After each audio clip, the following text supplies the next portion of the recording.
berat. Baru ada seseorang influencer ya bilang bahwa bahasa Indonesia itu miskin kosakata begitu. Ya. Kayaknya aku tahu deh. Iya betul. Ya, ada muncul statement seperti itu. Nah, itu yang mau saya bantahkan gitu bahwa bahasa Indonesia itu sebenarnya kaya sekali. Hanya saja kecilnya pengetahuan kita untuk mengetahui hal tersebut. Nah, kalau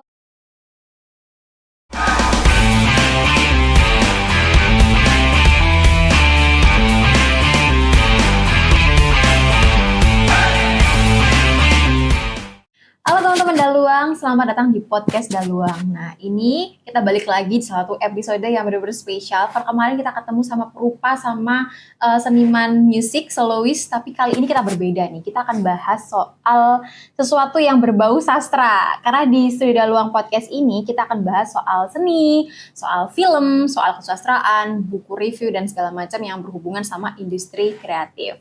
Kali ini kita datangan salah satu guest star spesial. Kalau ngelihat itu, aduh, adem banget. Auranya itu, Masya Allah, kayak habis wudhu terus gitu. Oke, please welcome Ibu Guru Iza. Tepuk tangan dong teman-teman semuanya. Halo, salaman dulu Ibu. oh iya, baik ya, sehat. Kok Ibu sih? Kakak, karena masih muda. Iya nggak sih? Umur berapa sih tapi Kak Iza? Sekarang 25 tahun.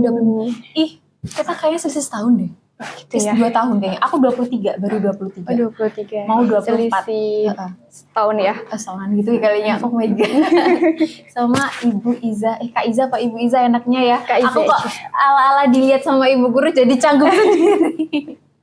Berarti Kak Iza. Iya, boleh Kak Apa Iza. kabar Kak Iza? Alhamdulillah baik. Sapa dong teman-teman dulu. Oh iya, halo Halo. semuanya. Terima kasih atas kesempatannya. Senang sekali rasanya bertemu dengan Nabila. Berasa awet muda terus nih. Loh, kok gitu? Sama-sama muda. Oke. Kesibukannya kira-kira kali ini ngapain aja nih? Kalau saat ini sih rutinitas sehari-hari menjadi seorang pengajar ya di salah satu sekolah swasta internasional di Sidoarjo. Tapi tetap di tengah-tengah rutinitas itu mencoba untuk terus menyelami buku dan mencoba untuk terus menulis. Wow, Ya. menulis dan suka banget baca buku. Kira-kira kenapa kok bisa suka nulis dan suka baca buku? Dari kapan sih Kak? Apa dari zaman kuliah? Kalau denger aku Kakak juga dari itu ya, bahasa Indonesia ya? Ya, Jurusan apa, pendidikan bahasa Indonesia atau? Oke, kalau kuliahnya dulu di S1 Pendidikan Bahasa Indonesia ya. Jadi awal mula suka menulis itu, sebelum suka menulis itu awal mula suka dulu dengan membaca. Karena ya, berhubungan soalnya. iya, betul. Jadi suka membaca itu sebenarnya sudah dari sekolah dasar. Karena apa? Karena dari orang tua, ayah saya itu punya perpustakaan pribadi di rumah. Oh, I see. Jadi anaknya beliau itu dirutinkan untuk membaca, berkunjung ke perpustakaannya, kemudian silakan ambil buku, kemudian dibaca. Jadi dari rumah sebenarnya kebiasaan membaca itu muncul. Kayak setor buku ya. Betul. Jadi kalau semisal sekarang saya punya anak-anak yang memang ada salah satu program yang mana program tersebut membiasakan anak-anak untuk membaca, kemudian ada jurnalnya. Nah itu sebenarnya sudah saya lakukan ketika di rumah. Dari kecil, Iya. berarti sejak kecil udah suka baca sama tulis dan akhirnya ditularkan ke anak didiknya Ke di anak sekolah. didiknya, betul. Nah, dan ini salah satu buku yang akan kita bahas hari ini. Ini buku karya Kak Iza. Wow, judulnya adalah Kunarpa. Ketika aku baca buku ini, Gimana kesannya? kesan-pesannya adalah sangat-sangat wow. Karena apa ya, banyak banget hal-hal yang dibahas di sini. Bahasanya memang sangat-sangat metafora dan juga sangat sastra banget. Tapi ini plot twist-nya teman-teman. Kak Iza ini anak pendidikan tapi bener-bener sangat-sangat oke banget dalam menulis sastranya. Karena ini kayak full romantis dan puitis banget sih Kak.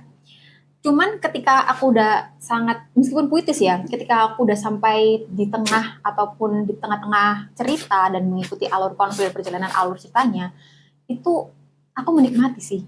Itu anehnya kan misalnya kalau kita baca sesuatu hal yang berat ya, kayak metaforis banget, itu tuh kayak capek, tapi aku menikmati jujur. Cuman setelah ada beberapa konflik dan lain-lain, aku tuh kayak ini berarti emang satu hal yang ditujukan itu isu sosialnya ya. Karena aku melihat di Kunarpa ini menceritakan tentang seseorang anak yang disabilitas, ada tunawicara gitu ya. Terus ada konflik-konflik lain yang memang sangat-sangat konfliknya itu sangat-sangat sosial. Mungkin bisa diceritain sama Kak Iza lebih lanjut kayaknya seperti apa proses dalam menulis Kunarpa ini. Ini konsepnya tuh novel Kak atau prosa atau seperti apa kira-kira? Baik, untuk yang proses awal mula kenapa sih ya, kenapa saya itu menuliskan novelet ini, memang draftnya itu sudah ada sejak kuliah. Tapi kemudian memberanikan diri untuk dibukukan itu ketika saya sudah menjadi pengajar. Jadi untuk proses kreatifnya sebenarnya sudah mulai dicicil sejak kuliah. Kemudian ada kiprah dari kakak begitu bilang bahwa kamu perlu menerbitkan karya kamu supaya orang-orang itu tahu begitu. Sehingga akhirnya memberanikan diri untuk coba deh gitu dibukukan. Gitu. Tapi kalau untuk apa sih motivasi ya? Motivasi buku ini terbit lebih kepada selama proses menulis itu saya melihat psikologi orang-orang di sekitar saya. Betul.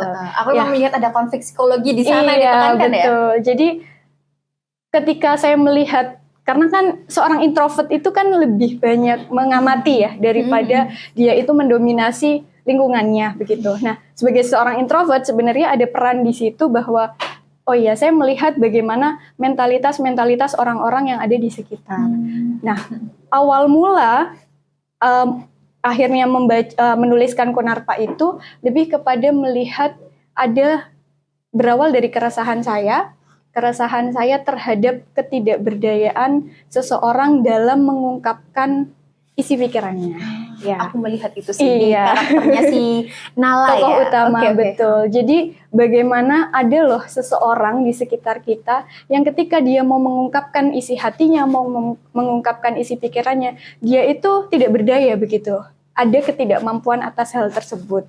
Dan ketidakberdayaan itu diungkapkan sebagai watak dari si tokoh utama. Nah, sebenarnya saya tuh ingin menyampaikan bahwa ayo lebih peduli dengan apa sih yang ada di sekitar kita, bagaimana orang-orang itu orang yang pendiam itu harus dirangkul begitu. Sebenarnya berawal dari situ ya. Dan ketika saya melihat situasi seperti itu, sepertinya tidak bisa deh didiamkan begitu saja, supaya bagaimana menumbuhkan empati, bagaimana itu bisa lebih peduli dengan sekitar. Dari situ akhirnya muncullah sebuah pemikiran bahwa oh ya, sepertinya saya perlu mengangkat isu ini begitu. Banyak banget faktor yang memang dorong Kak Iza ini bisa menulis hingga menerbitkan buku Kunarpa ini. Banyak banget faktornya jadi Kak Iza yang sebagai introvert ya, ingin juga mengangkat beberapa isu sosial di sekitar. Terus habis itu juga dari kakaknya Kak Iza, juga ada peran seorang ayah yang memang memotivasi anak dari kecil untuk baca buku dan akhirnya ketagihan menulis sampai sekarang. Oke, ngomong-ngomong ini Kunarpa ini, aku melihat itu ada puisinya juga. Terus juga ada kayak quotes-quotesnya juga. Dan sangat-sangat puitis dalam menyampaikan alur cerita, bahkan juga penyampaian konfliknya gitu. Ini sebenarnya konsep dari Kunarpa ini seperti apa sih Kak? Atau bentuk novel Kak? Atau prosa atau seperti apa disebutnya? Kalau bentuknya sendiri lebih kepada novelet ya, karena secara definisi sendiri kalau mau disebut sebagai novel, ya kalau kita melihat eksistensinya belum mencapai ke novel itu, tapi lebih kepada novelet kalau secara bentuk begitu. Tapi kenapa di dalamnya itu ada puisi dan lain sebagainya, lebih ingin menyampaikan bahwa ya menulis itu tidak terbatas pada satu jenis karya sastra, tapi bisa memasukkan di dalam situ. Lebih kepada itunya sih. Kita bahas dulu soal apa ya, bahasa-bahasanya siap. Kunarpa ini. Karena aku sebagai seorang membaca pemula ya gitu ya Kak ya, membaca Kunarpa ini awalnya tuh memang merasa berat sekali karena bahasanya itu istilah-istilah asing yang belum aku temui dari buku-buku manapun, lalu juga ditambah ini gaya bahasanya yang sangat-sangat metaforis, puitis dan lain-lain. Awalnya berat, cuman kelama-kelamaan ketika aku melihat situasi, penyampaian alur cerita dan juga konfliknya itu sangat-sangat menyenangkan dan sangat romantis. Kita kayak apa ya, dielu-elu, kayak dielus-elus gitu ya. Jadi kayak nyaman aja gitu meskipun bahasanya itu berat. Awalnya aku sangat-sangat, oh kok berat banget, ini kok banyak banget metafora atau bahasa istilah yang baru. Tapi ketika aku sampai pada halaman terakhir, ternyata ada glosariumnya. Ini seperti aku melihat ada itikat baik seorang ibu guru bahasa Indonesia ya, ingin mengajak pembacanya untuk bisa belajar dan menambah perpustakaan kosakata kita, kosakata bahasa kita. Itu seperti apa konsepnya? Ini sangat bagus sekali loh Kak. Iya. Untuk buku ini sebenarnya yang mau saya tunjukkan adalah bahwa bahasa Indonesia itu sebenarnya kaya sekali. Ya, bahwa bahasa Indonesia itu dianggap, kalau saya melihat di sekitar ya, begitu bahasa Indonesia itu kecil sekali dan bahkan sampai ada narasi loh teman-teman, kalau mungkin lihat kemarin ada kasus-kasus baru, ada seseorang influencer ya bilang bahwa bahasa Indonesia itu miskin kosakata begitu. Ya. Kayaknya aku tahu deh. Iya betul. Ya, ada muncul statement seperti itu. Nah, itu yang mau saya bantahkan gitu, bahwa bahasa Indonesia itu sebenarnya kaya sekali. Hanya saja kecilnya pengetahuan kita untuk mengetahui hal tersebut. Bahasa kita. Kalau Nabila baca glosariumnya itu ya, isi dari novelnya itu lebih banyak bahasa Sanskertanya. Bahasa Sanskerta. Jadi bahasa Indonesia itu sebenarnya menyerap banyak kosakata dari bahasa Sanskerta yang mana kemudian itu dijadikan sebagai bahasa Indonesia. Nah, lebih kepada ingin mengenalkan bahasa Sanskerta itu sendiri sih, karena baru-baru ini saja ya ada kata arunika, kemudian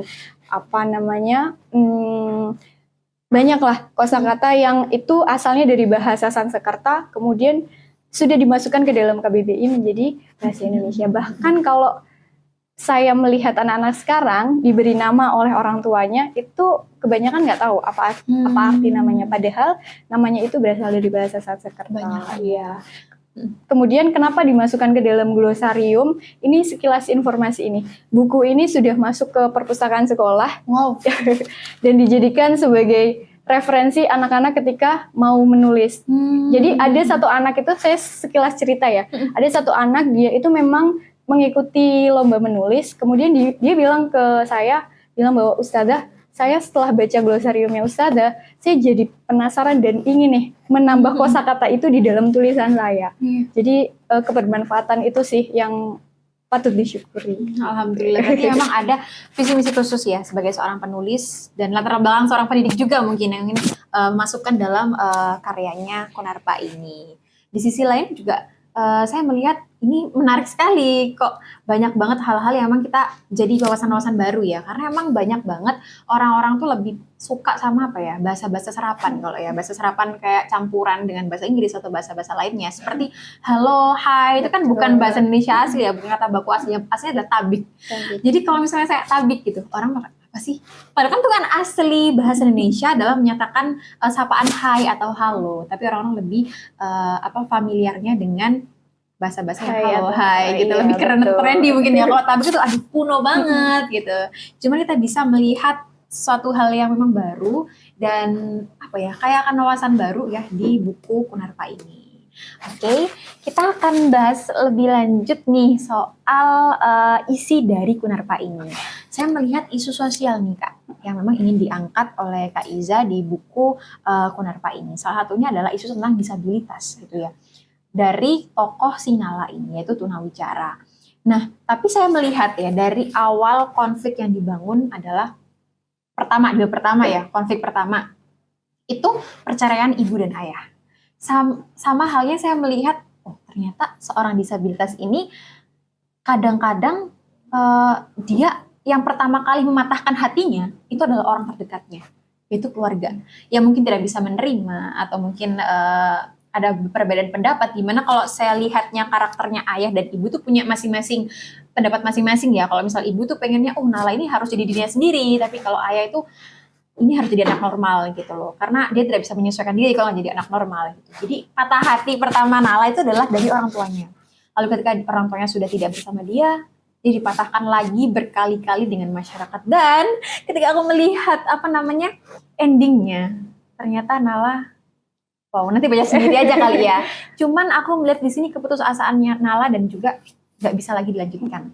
Ini ini visi misinya, maksudnya motivasinya kakak itu apa kok memberikan ending seperti itu? Apakah memang menurut kakak disabilitas itu tidak ada lagi harapan yang bisa diberikan, atau memang ini tuh menceritakan soal memang sedihnya disabilitas gitu, atau gimana kak kira-kira? Oke. Jadi kebanyakan pembaca yang baca novel ini ya bilang ke saya bahwa kenapa sih kok mengangkat isu disabilitas begitu. Tapi kalau semisal pembaca mau menarik lebih dalam, menyelami lebih dalam terhadap isi buku ini, sebenarnya yang mau saya sampaikan adalah ketidakmampuan tokoh utama dalam mengungkapkan apa isi pikirannya, yang diungkapkan dari bagaimana dia tidak bisa bicara, ya, dan mengungkapkan apa yang dia mau sampaikan, begitu. Jadi kan untuk disabilitas ini sendiri kan dari ketidakmampuannya untuk mendengar, ya, ketidakmampuannya untuk mendengar dan berbicara. Jadi kalau semisal dikatakan bahwa tokoh utama ini dia tidak bisa bicara dan tidak bisa mendengar, itu ya sebenarnya lebih dalam dari itu. Bahwa ada loh orang yang seperti tadi saya sampaikan di awal ya, bahwa ada loh orang yang dia itu mau ngomong tapi dia tidak bisa, tidak mampu. Kemudian dia itu mau didengar tapi juga dia ada ketidakberdayaan atas hal itu. Tapi kalau semisal mengangkat dari disabilitasnya secara eksistensi sendiri, itu ya tidak selalu seperti itu. Jadi lebih tersirat dan lebih dalam dari itu tadi. Berarti memang kayak apa ya, kiasannya aja, Simbolisnya, seperti itu. betul. Oke, siap. Lalu kalau misalnya saya lihat di halaman pertama nih ya kak ya, ada semacam puisi singkat. Boleh nggak aku bacakan? Boleh. Oke, aku akan bacakan.